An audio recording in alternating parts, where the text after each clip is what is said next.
Párrafo séptimo. El hombre no se corrige por el castigo, sino por el trabajo y el amor. Por millones contamos los hombres que han sido encerrados en las cárceles. ¿Cuántos salen regenerados?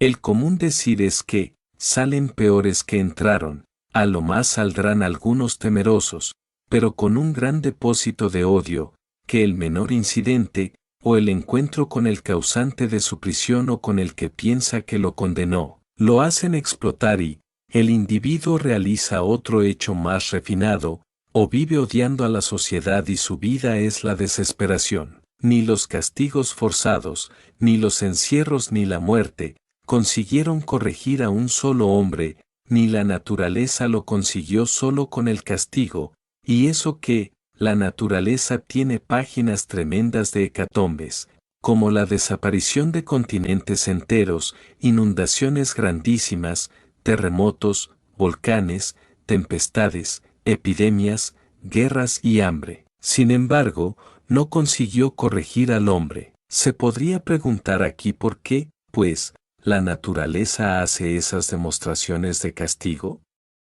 La palabra castigo es un error, en la ley no encuadra más que la corrección. Todas esas demostraciones de la naturaleza son actos de justicia. La justicia no es castigo, sino corrección. ¿Qué hacéis vosotros cuando empezáis un trabajo y os equivocasteis? Lo deshacéis, para volverlo a hacer y corregir la equivocación, y aún lo deshacéis más de una vez, hasta que os satisface. Pues eso mismo es lo que hace la naturaleza en todas las demostraciones, corregir los abusos de los hombres niños, si ellos no los corrigen porque son niños, que si alguno es hombre, y solo lo es cuando es trino, se los corrige él solo, porque lo hace bien, en medida, es decir, en justicia. La naturaleza es una madre, y este título se lo han reconocido hasta los hombres dúos conscientes, porque estos ya no son los niños infantes, sino los adultos que empiezan a tener uso de razón. ¿Y qué hace la madre, sino corregir la inexperiencia del adulto? ¿Qué hace el maestro, sino borrar los errores y faltas de la lección del estudiante y aprendiz y mandarle a hacer de nuevo la misma operación y con los mismos materiales? Esto es corregir, y hasta el encierro que el maestro y la madre imponen al niño, no es más que corrección amorosa, que les duele más a la madre y al maestro que al niño, pero está antes la justicia, que nunca puede ir sola, sino acompañada del amor, y una y otro son sacrificio y corrigen, no castigan, porque no sacan al individuo de sus derechos y de su ley. ¿Qué es lo que significaría castigo? ¿Cómo puede corregirse el hombre por el castigo que lo priva de sus derechos de hombre y de sus leyes, en los que únicamente puede corregirse por la satisfacción que encuentra en hacer bien, lo que una o muchas veces hizo mal? ¿No es bastante castigo el ejemplo que le dará la misma obra rectificada por la corrección, que hablará a sus sentidos con su armonía y belleza? Pero si priváis al hombre de su libertad y lo sacáis de la ley, ¿cómo va a corregir y enmendar su obra si lo habéis inutilizado?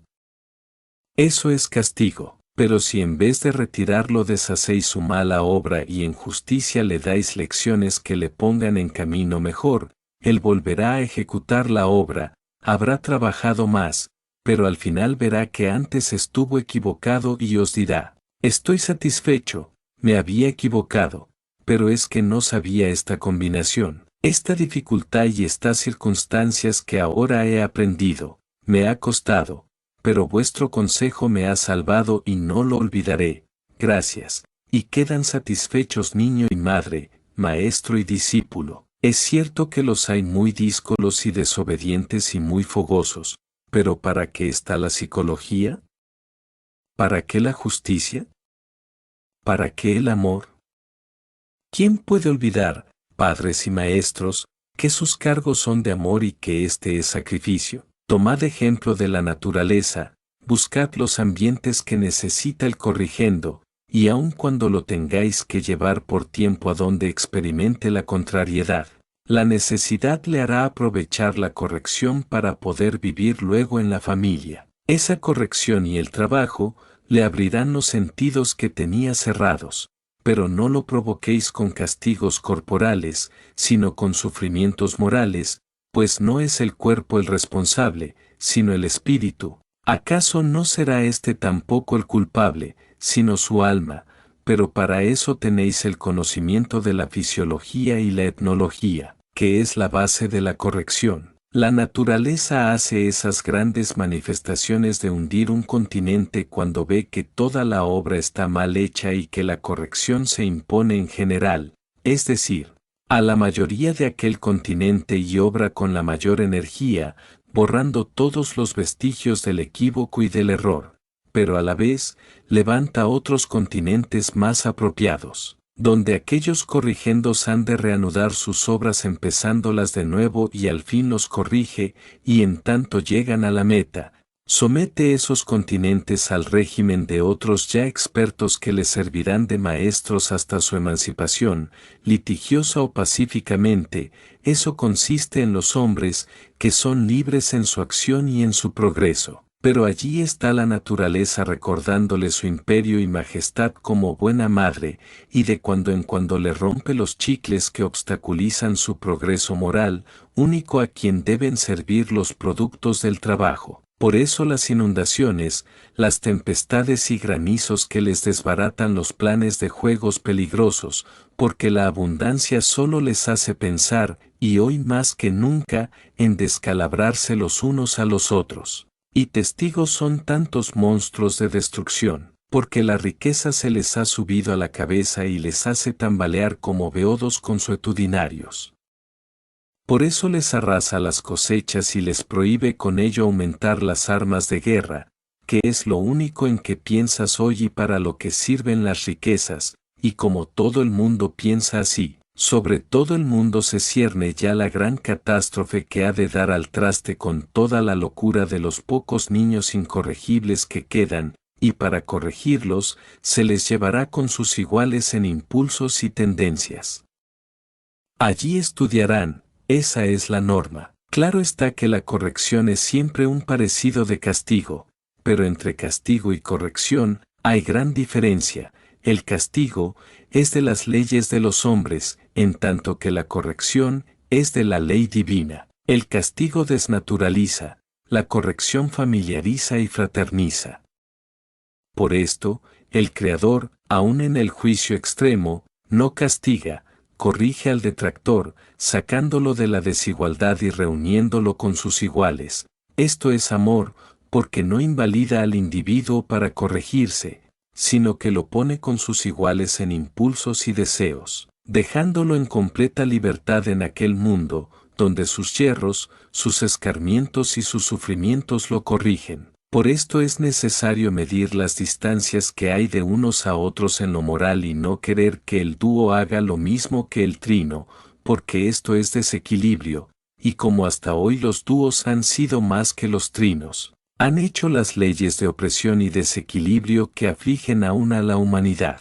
Porque los trinos tienen la ley de corrección y no la del castigo y ella es cordura, en tanto que la otra es locura y sufren los trinos las consecuencias por el amor, porque esperan a que se cumpla la justicia, la que pone cada cosa en su sitio. Mas la causa de los castigos es la misma ley de opresión que hace la instrucción mala, en la que no se enseña la igualdad, aunque exista en letra la justicia, que nadie practica. De ese mal ejemplo, nace la disparidad de ideas y conceptos de vida y sociedad, porque se levanta a unos y se hunde a otros y generalmente se hunde al que por su carácter o posición milita en la humildad del trabajador, que la supremacía no le reconoce derechos, pero en cambio, lo carga de obligaciones. Esto llega a exasperar el ánimo de algunos, que, como no les fue dada la educación sana del amor en la escuela y en el ejemplo, no ven más que odio y explotación. Si no son verdaderamente héroes de sus convicciones de amor nato, llega un día la injusticia a anublar sus conocimientos de moral y hace una nota discordante, no de la ley de opresión que los rige, sino de la ley de justicia que debería regirles. Entonces se escandalizan los supremáticos del hecho forzado que ellos solos y no el actor del delito han provocado, y aquí se coronará la obra nefanda de la injusticia, diciendo que es necesario un castigo ejemplar y aquel hombre es inutilizado en su ser, material y moralmente, cuando debería reconocerse la culpabilidad en la ley, en el régimen opresor, en la inmoralidad de los directores de la cosa pública, que son los maestros, por lo cual esos hechos son la demostración palmaria de que son malos maestros, porque administran injusticia. ¿Cuánto costaría encontrar culpables en la ley a todos y cada uno de esos directores, desde el vigilante al presidente o emperador? En la conciencia pública ya lo son, pero fatalmente lo serían en cualquier artículo de la ley misma que ellos hicieron para oprimir.